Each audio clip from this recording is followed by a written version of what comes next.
김영훈의 질병백과를 시작하겠습니다. 오늘의 주제는 소아지적장애와 MRI입니다. 지적장애에서 MRI 촬영의 역할과 필요성에 대하여 말씀드리겠습니다.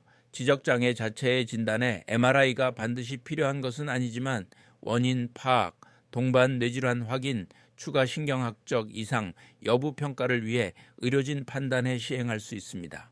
1. 원인 규명 및 동반 질환 확인입니다. 지적장애는 다양한 원인 유전, 뇌질환, 선천기형 등으로 발생합니다. 뇌 MRI는 뇌구조의 이상, 기형, 뇌손상, 종양, 염증, 뇌백질 질환 등을 확인하여 지적장애의 원인 및 동반신경계 질환 유무 평가에 쓰입니다.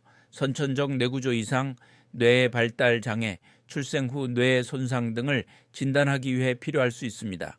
시각적으로 확인되는 기형이나 뇌질환이 없다면 MRI 결과가 정상일 수도 있습니다. 이의 MRI가 권장되는 경우입니다. 가족력, 임신 및 출생력, 신체 이학적 검사 등에서 비정형적 소견, 진단이 불명확한 경우 추가 검사가 필요할 수 있습니다. 뇌전증, 뇌종양 등 동반신경계 질환이 의심되는 경우 MRI로 원인 질환을 배제하거나 확인합니다. 3. 검사 과정 및 주의사항입니다. MRI는 방사선을 사용하지 않고 자기장과 고주파를 이용하므로 비교적 안전합니다. 단, 인공심박동기, 특정 금속 이식물이 있을 경우 검사 불가하니 의료진과 사전 조율이 필요합니다. 촬영은 30분에서 1시간가량 소요될 수 있고 필요시 조영제를 주입해 촬영합니다. 소아지적장애에 대하여 말씀드리겠습니다. 소아지적장애에서 MRI 검사는 뇌구조의 기질적 이상을 확인하는 중요한 도구지만 그 정확도와 해석에는 분명한 장점과 한계가 있습니다. 소아지적장애에서 MRI는 뇌구조적 원인 진단에 매우 유용하지만 모든 경우를 설명하진 못하며 특히 경도 기능적 이상에서는 한계가 큽니다. 따라서 임상 증상, 발달 평가, 유전자 대사 검사와 함께 종합적으로 해석하는 것이 중요합니다. 1. 정확도와 장점입니다. 기질적 원인 파악, 뇌기형, 문해량증, 다소뇌회증, 이소성 회질 등 뇌위축, 뇌손상 흔적을 직접 시각화가 가능합니다. 특히 선천성 뇌기형, 백질 질환, 뇌백질 영양증, 뇌출혈 허혈성 손상 감별에 민감합니다. 다른 원인 감별, 뇌전증, 뇌종양, 감염 후 변화 등 지적장애와 동반될 수 있는 2차적 원인을 찾아내 진단 치료 계획 수립에 도움이 됩니다. 비침습적, 방사선 노출 없이 고해상도 영상 제공, 반복 촬영이 가능합니다. 신경 영상 연구 근거, 연구에 따르면 소아, 지적장애 환에서 MRI에서 이상 소견이 발견되는 비율은 약 30에서 40% 수준입니다. 뇌구조 이상이 확인되면 원인 추적, 유전자 검사, 대사 검사 등 효율이 높아집니다. 이 한계와 주의점, 기능적 정보 부족, MRI는 구조적 변화에는 민감하지만 신경회로, 신경전달 이상과 같이 기능적 미세한 뇌발달 문제는 잘 드러나지 않습니다. 예를 들어 경도 지적장애, 발달 지연에서 MRI 정상 소견인 경우가 많습니다. 정상 변이, 해석 어려움, 소아뇌의 발달, 단계별로 정상 구조가 성인 MRI와 달라 연령별, 정상 변이에 대한 숙련된 판독이 필요합니다. 비정상처럼 보이지만 실제로는 발달 과정의 변형일 수 있습니다. 원인 규명률 제한, MRI 이상 소견이 있어도 지적장애의 직접 원인과 인과관계를 확정하기 어려운 경우 많습니다.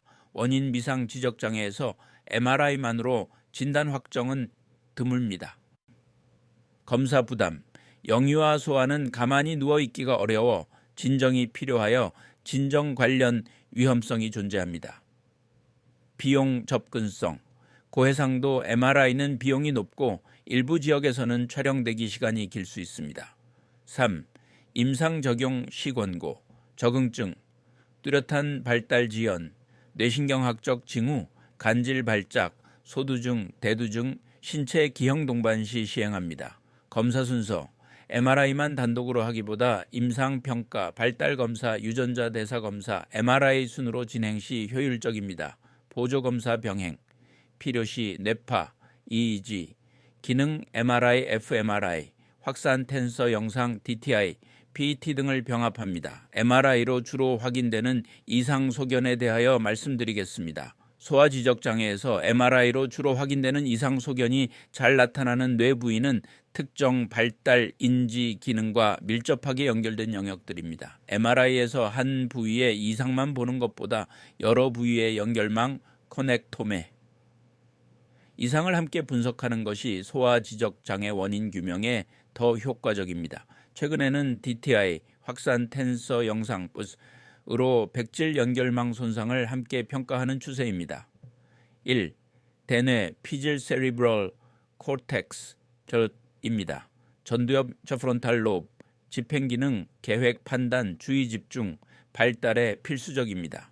MRI 소견으로는 피질 이형성, 코르티칼 디스플라시아, 다소뇌회증, 포리미크로기리아, 소뇌회증, 리센세퍼리 등이 있습니다. 지적장애 시 특징은 계획 능력, 작업 기억의 저하를 보입니다. 측두엽 템포랄 로브, 언어 이해, 기능부, 기억 청각 처리를 담당합니다. MRI 소견은 헤마 히포챔푸스, 발달 이상 측두엽 위축 등이 있습니다. 지적장애 시 특징은 언어 발달 지연, 기억력 저하를 보입니다.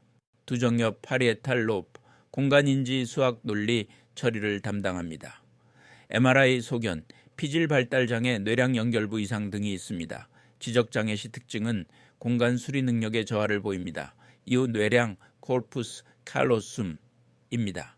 좌우 반구간 정보 교환의 통로입니다. MRI 소견, 문해량증, 아제네시스, 저형성 히포플라시아 등이 있습니다.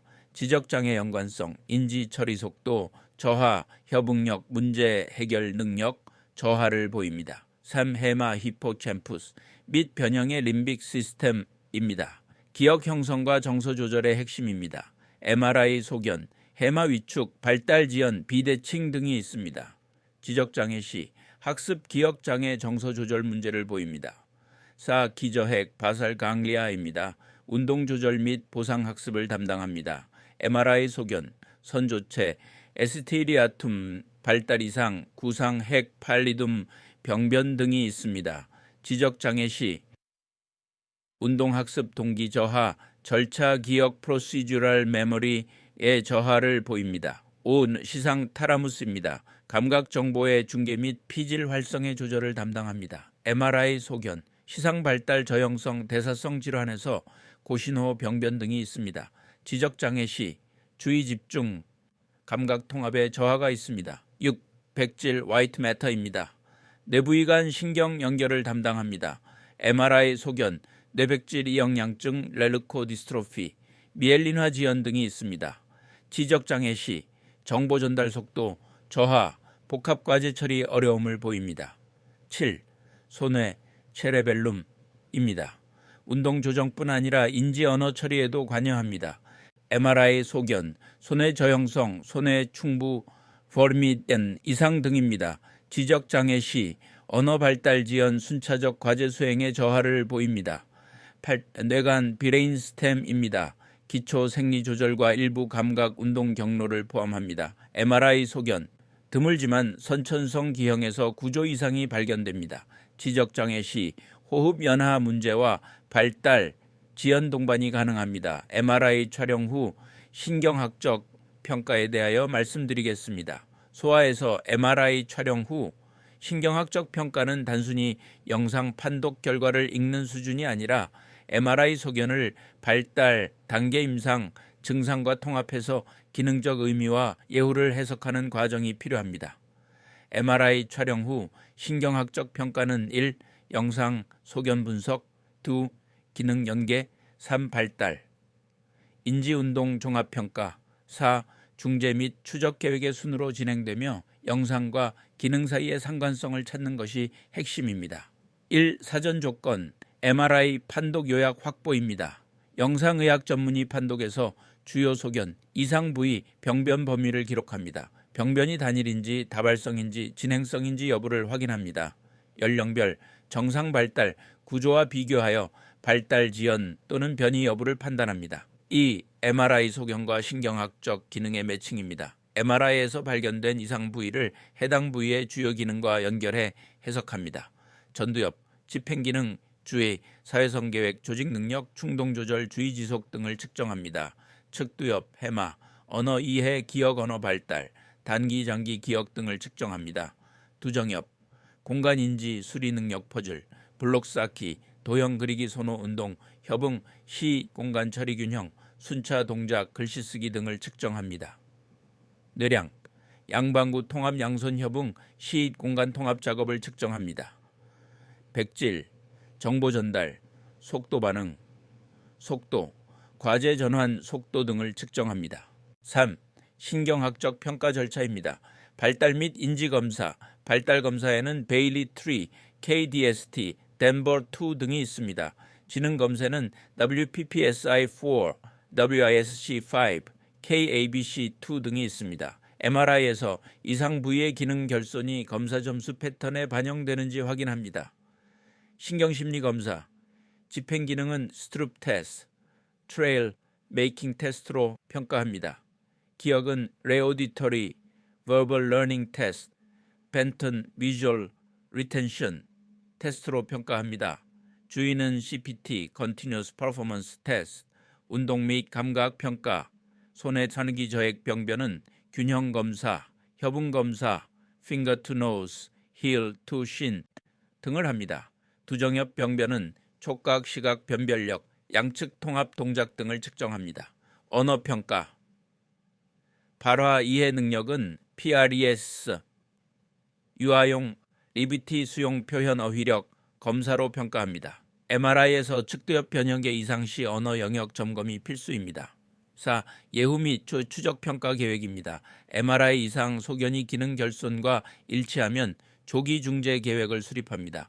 재활치료, 언어작업원 물리치료, 시작 후 규술 2개월 간격으로 재평가합니다. 진행성 질환, 대사성, 백질 영양증 등 의심 시 주기적으로 MRI를 추적합니다. 서원 주의점입니다. MRI 소견이 정상이라도 기능 저하가 있을 수 있으며 구조적 이상 없는 기능적 발달 장애 가능성 fMRI, DTI 고려이 있습니다. 검사 결과는 단일 항목보다 영상 신경심리 발달 검사 종합이 핵심입니다. 부모 면담을 통해 일상생활에서의 행동 패턴 확인이 필수입니다. 소아신경과 전문의 김영훈 교수였습니다.